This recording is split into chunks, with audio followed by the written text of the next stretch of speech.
তামিলনাড়ুতে বিধানসভার ভোটে ১০৮টি আসন পেয়ে এগিয়ে ছিল তামিল ছবির নায়ক থালাপতি বিজয়ের দল থামিলাগা ভেটরি কাজাগাম বা টিভিকে। বিজয় নিজে জয় পান ২টি আসনে, ফলে তার দলের মোট বিধায়ক সংখ্যা দাঁড়ায় ১০৭।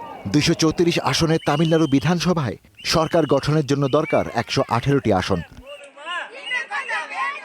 এককভাবে সরকার গঠন করতে না পারায় জোটগতভাবে চেষ্টা করেন থালাপতি, দৌড়ঝাঁপ শুরু করেন। এরই মধ্যে কংগ্রেস ও বাম দল তার সঙ্গে সরকার গঠনে একমত হয়, ফলে তার জোটগত আসন দাঁড়ায় ১১৬টিতে। তামিলনাড়ুর গণমাধ্যম বলছে, বাকি থাকা ২টি আসনের বিষয়েও সমঝোতা হয়েছিল। ইন্ডিয়ান ইউনিয়ন মুসলিম লীগ নামের দলটির হাতে রয়েছে ২টি আসন। এই ২টি আসন হলেই সরকার গঠনের ১১৮ আসন হয়ে যেত থালাপতির জোটের। দলটি প্রথমে সমর্থনের কথা জানালেও পরে সিদ্ধান্ত থেকে সরে আসে।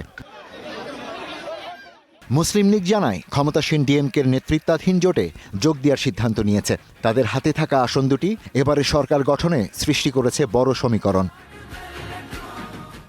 সরকার গঠনের প্রক্রিয়া শুরুর জন্য শুক্রবার সন্ধ্যায় রাজ্যপাল রাজেন্দ্র আর্লেকারের সাথে দেখা করেন বিজয়। কিন্তু দলগুলোর সমর্থন ও ১১৮ আসনের সমর্থনের বিষয়ে কোনো চিঠি না থাকায় বিজয়কে ফিরিয়ে দেন রাজ্যপাল।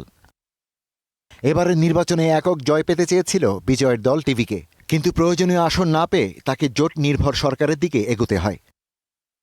রাজ্যপালের এই হস্তক্ষেপকে সংসদীয় নীতির লঙ্ঘন বলে সমালোচনা করেছেন বাম নেতারা। তামিলনাড়ু বিধানসভার মেয়াদ শেষ হচ্ছে ১০ মে। তার আগেই টিভিকে সরকার গঠনে ব্যর্থ হলে তামিলনাড়ুতে রাষ্ট্রপতি শাসনের শঙ্কা রয়েছে। Ishtiaq Hossain, star news.